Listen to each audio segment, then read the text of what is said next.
In the world of high fashion, a door rarely slams in your face. There is no shouting, there is no public scene, and there is certainly no press release explaining why you weren't invited. Instead, the door simply clicks shut, softly and quietly, leaving you on the outside looking in. This week, British Vogue didn't just publish a list of well-dressed women, they drew a very loud, very permanent line in the sand. At the very top of that list sat the Princess of Wales, Catherine. She appeared calm, unbothered, and undeniably powerful. But the real headline wasn't about who was at the top, it was about who was completely missing. When the magazine released its list of the 55 most influential people shaping culture right now, everyone expected to see a certain name. But look closely. Scan the rows of actors, designers, and musicians. You won't find her. Meghan Markle wasn't just ranked low, she didn't exist. And when an institution like Vogue goes silent on you, it isn't an accident, it is a message.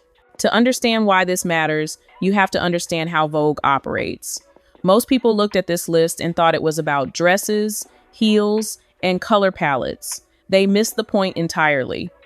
Vogue made it very clear, this wasn't a list about what you wear, it was a list about who you are when you wear it. In the elite circles of fashion, style isn't about being the loudest person in the room, it's about control. It's about confidence that doesn't require an explanation. Vogue was looking for people who shape culture without desperately chasing it. They reward restraint. They reward the people who don't have to announce their influence because the influence speaks for itself. By leaving Meghan off the list, they weren't saying she dresses badly. They were saying something much worse. They were implying that she no longer fits the room. It was a power map, and she was no longer on the territory. And then there was Catherine. Vogue didn't just place her at the top, they gave her a title that money can't buy. The eternal influencer. Think about that word, eternal. That isn't trendy, that isn't viral, that is permanent. They positioned her alongside legends like Kate Moss and Naomi Campbell, women whose relevance is set in stone. Vogue specifically praised her loyalty to British designers, her love of vintage fashion, and her uncanny ability to change the fate of a brand just by wearing it once. There was no mention of a press tour, no manifesto, no dramatic rebrand, just quiet consistency. They even noted that her influence is only going to grow as she steps into the role of issuing royal warrants. Translation, her presence doesn't just move fashion blogs, it moves history. And that is a level of authority that no amount of PR strategy can manufacture. But this is where the story stops being emotional and starts being financial. Because Catherine's placement wasn't just a compliment, it was an acknowledgement of economic force. What insiders call the Kate effect is a measurable, multi-billion-dollar phenomenon.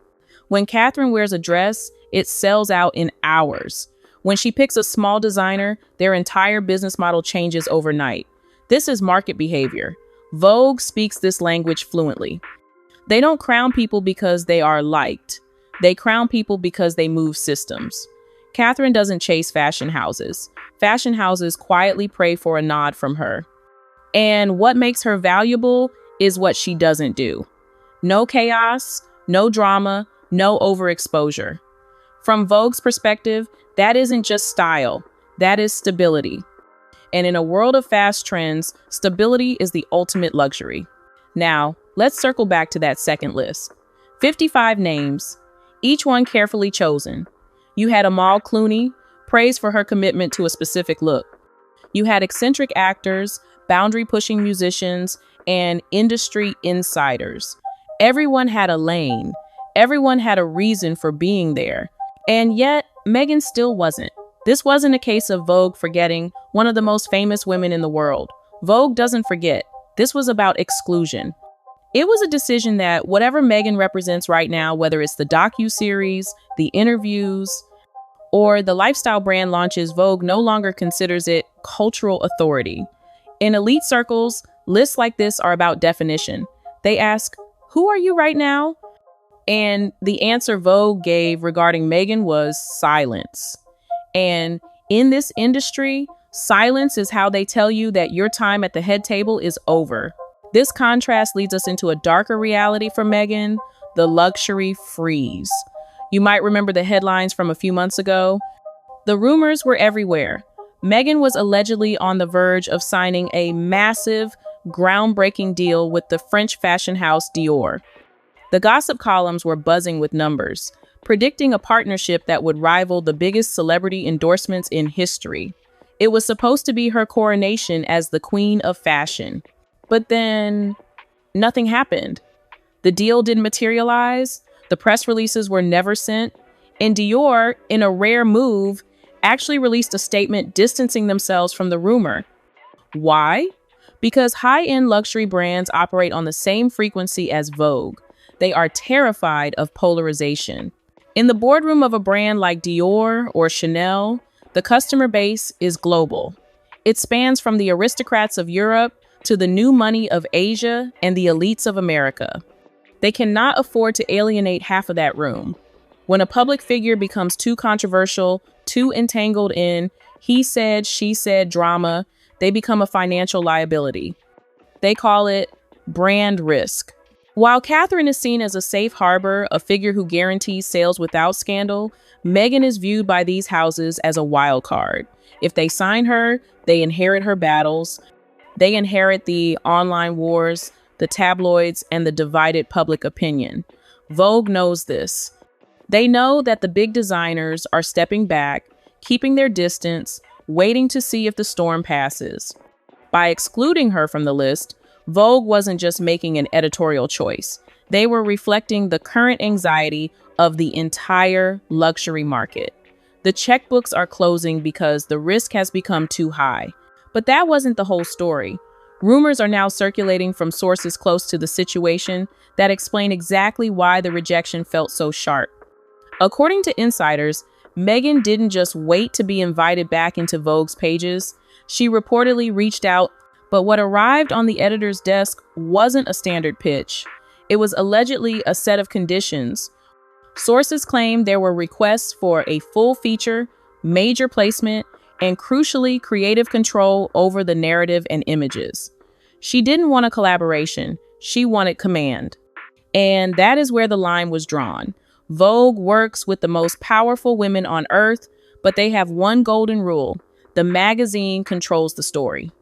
Even global icons don't dictate terms to the editor-in-chief. The tone of the request reportedly raised eyebrows.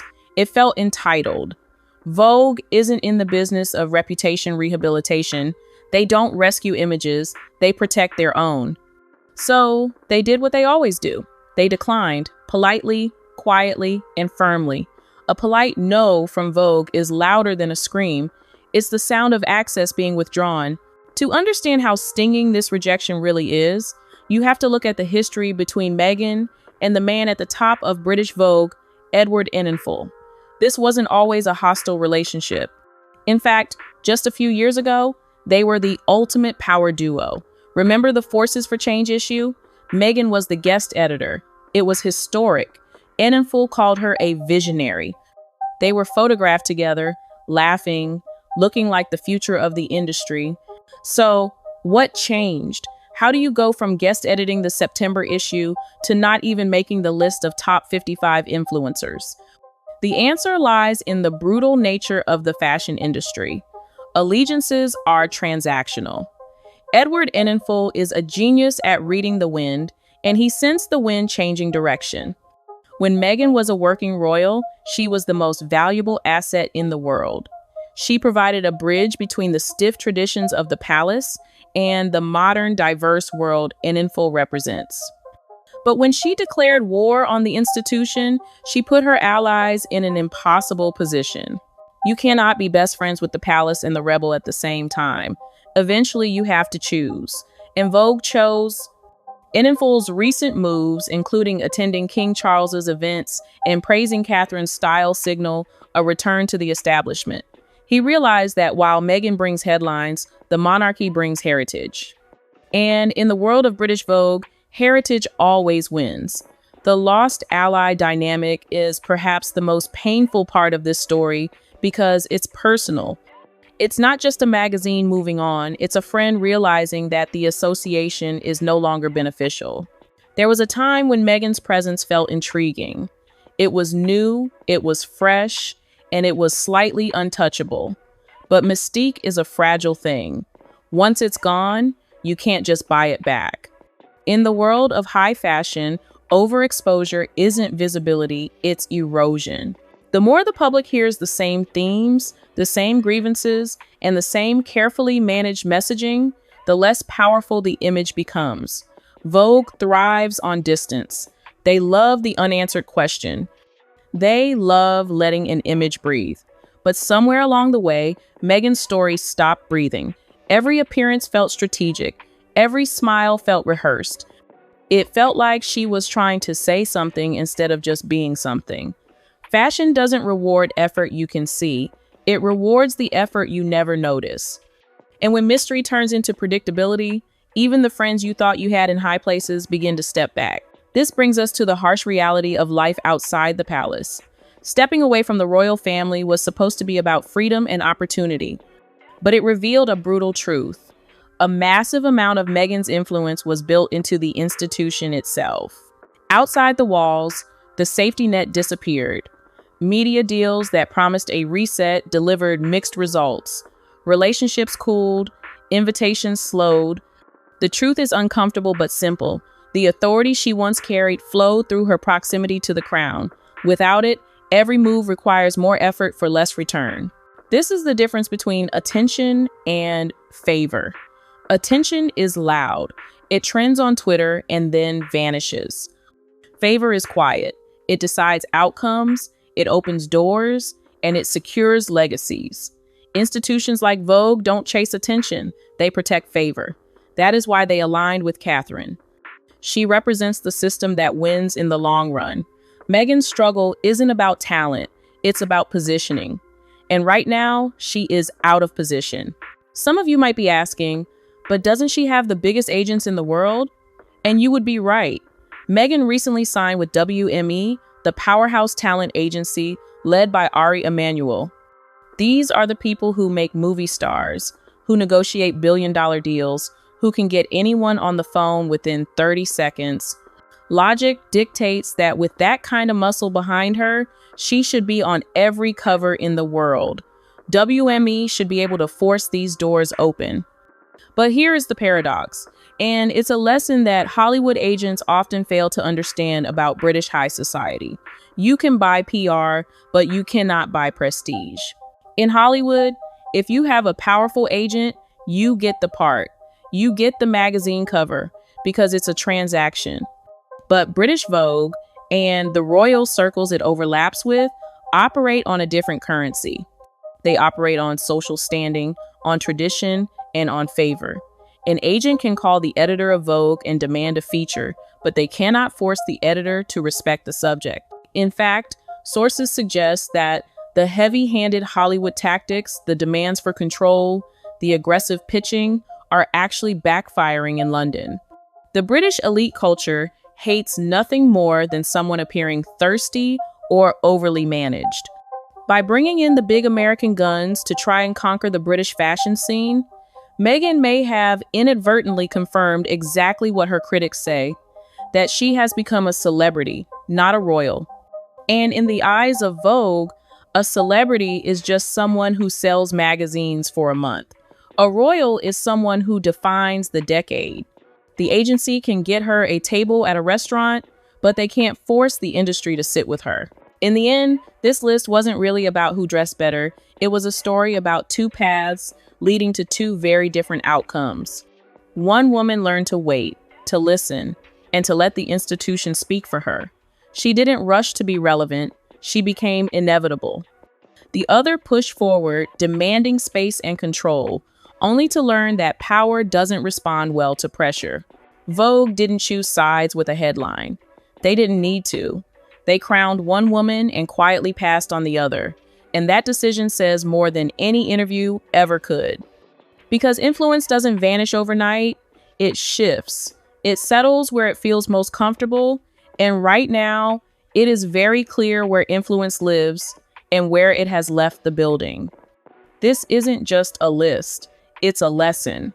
And the question remains, Who will understand the lesson before the next door closes just as quietly?